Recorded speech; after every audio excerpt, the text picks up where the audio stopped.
हिमालय की बर्फ से ढकी ऊंची चोटियों के बीच स्थित कैलाश पर्वत सदियों से रहस्य और आस्था का केंद्र रहा है। कहा जाता है कि यह भगवान शिव का दिव्य धाम है।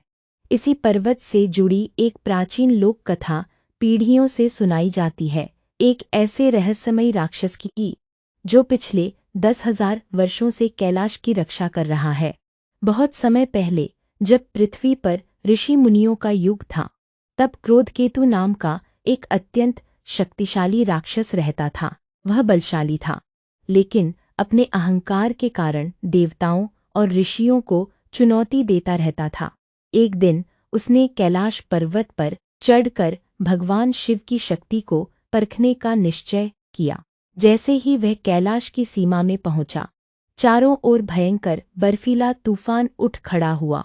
फिर भी क्रोधकेतु आगे बढ़ता रहा। तभी उसके सामने भगवान शिव प्रकट हुए। राक्षस ने युद्ध की चुनौती दी। युद्ध कई दिनों तक चला। अंत में भगवान शिव ने उसे पराजित कर दिया, परंतु शिव ने उसका वध नहीं किया। उन्होंने देखा कि उसके भीतर अपार शक्ति है, जिसे सही दिशा दी जा सकती है। क्रोधकेतु ने अपनी भूल स्वीकार की और भगवान शिव से क्षमा मांगी। शिव बोले, यदि तुम सच में प्रायश्चित करना चाहते हो, तो आज से तुम्हारा बल विनाश के लिए नहीं, बल्कि रक्षा के लिए होगा। तुम कैलाश पर्वत के अदृश्य रक्षक बनोगे। जब तक तुम्हारा मन पवित्र रहेगा, कोई भी व्यक्ति बुरी नीयत से इस पर्वत का अपमान नहीं कर सकेगा।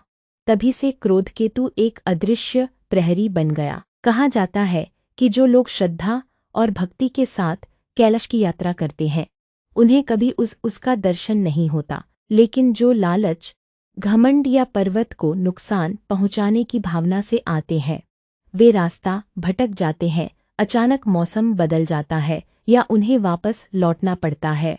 एक बार कुछ खजाना खोजने वाले लोग कैलाश के आसपास पहुंचे। उन्हें विश्वास था कि पर्वत के भीतर अनमोल खजाना छिपा है। जैसे ही वे आगे बढ़े, घना कोहरा छा गया।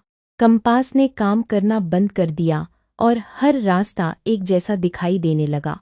तभी उन्हें दूर बर्फ के बीच एक विशाल काली आकृति दिखाई दी। उसकी लाल चमकती आंखें और हाथ में विशाल गदा देखकर सभी भयभीत हो गए। वह आकृति कुछ नहीं बोली, बस पर्वत की ओर इशारा कर खड़ी रही। अगले ही पल तेज हवा चली और वह आकृति बर्फ में विलीन हो गया। डरे हुए यात्रियों ने उसी समय लौट जाने का निर्णय लिया। सुरक्षित लौटने के बाद उन्होंने शपथ ली कि वे कभी कैलाश की पवित्रता को भंग करने का प्रयास नहीं करेंगे। समय बीतता गया। कई साधु संतों ने भी दावा किया कि उन्हें ध्यान के दौरान एक दिव्य रक्षक का आभास हुआ, जो हर उस व्यक्ति की रक्षा करता है जो श्रद्धा से कैलाश आता है। लेकिन किसी ने भी उसे स्पष्ट रूप से नहीं देखा।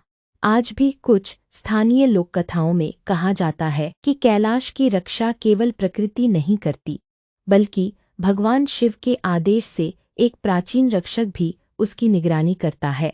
हालांकि इस कहानी का कोई ऐतिहासिक या वैज्ञानिक प्रमाण नहीं है, फिर भी यह कथा हमें एक महत्वपूर्ण संदेश देती है। पवित्र स्थानों का सम्मान करना चाहिए और प्रकृति की रक्षा करना हमारा कर्तव्य है। तो क्या सचमुच 10,000 साल से कोई राक्षस कैलाश पर्वत की रक्षा कर रहा है? इस प्रश्न का उत्तर किसी के पास नहीं है। ये आस्था, लोक कथाओं और कल्पना की दुनिया का रहस्य है। लेकिन एक बात निश्चित है, कैलाश पर्वत आज भी करोड़ों लोगों के लिए श्रद्धा, रहस्य और आध्यात्मिकता का प्रतीक बना हुआ है।